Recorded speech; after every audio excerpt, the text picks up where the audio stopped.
आपण आज chocolate ganache बनवणार आहे, तोही एकदम परफेक्ट असा. तुम्हाला आजपर्यंत एवढी परफेक्ट रेसिपी कुणीच दाखवली नसणार आहे. तर हे बघा, काही ना काहीतरी चुका दाखवतात, ते दाखवतात एकदम परफेक्ट, पण काही ना काही त्याच्यामध्ये मिस झालेलं असतं. तर आपण एकदम परफेक्ट असं दाखवणार आहोत आज. तर हे बघा, आज आपण काय केलं ना, 1 कप मी इथे डार्क चॉकलेट घेतलेलं आहे आणि 1/4 कप आपण फ्रेश क्रीम वापरलेली आहे इथे. अगर तुमच्याकडे फ्रेश क्रीम अवेलेबल नसेल तर तुम्ही इथे 1/4 कप दूध वापरू शकता.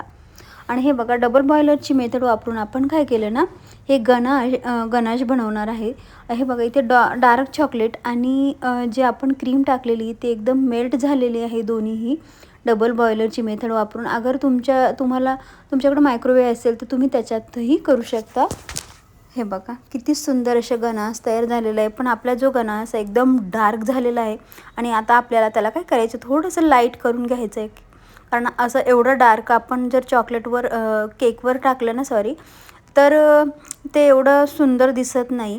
आता आपल्याला इथे थोडासा त्याचा लाईट कलर करून घ्यायचा आहे.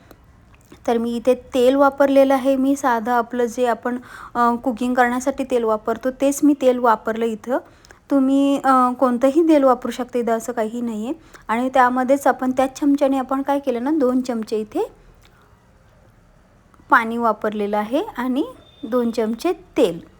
तर हे बघा, त्याला पूर्ण असं परत मिक्स करून घ्यायचं आणि तुम्ही बघू शकता आपला जो गनास आहे त्याचा एकदम लाईट कलर झालेला आहे. आणि आता आपल्याला काय करायचं ना, हे गनास जे आहे केकवर टाकण्यासाठी रेडी झालेलं आहे.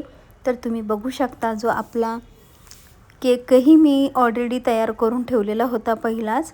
आणि तुम्हाला जर केकची पूर्ण रेसिपी जर पाहायची असेल तर मी तुम्हाला नक्कीच पूर्ण डिटेल व्हिडिओ करून पाठवेल. आणि हे जो केक आहे माझी मुलीनी तयार केला आहे आणि हे बघू शकता, तिनेच पूर्ण डेकोरेट करणार आहे ते. मी फक्त तिला गणेश टाकायला मदत करते आहे.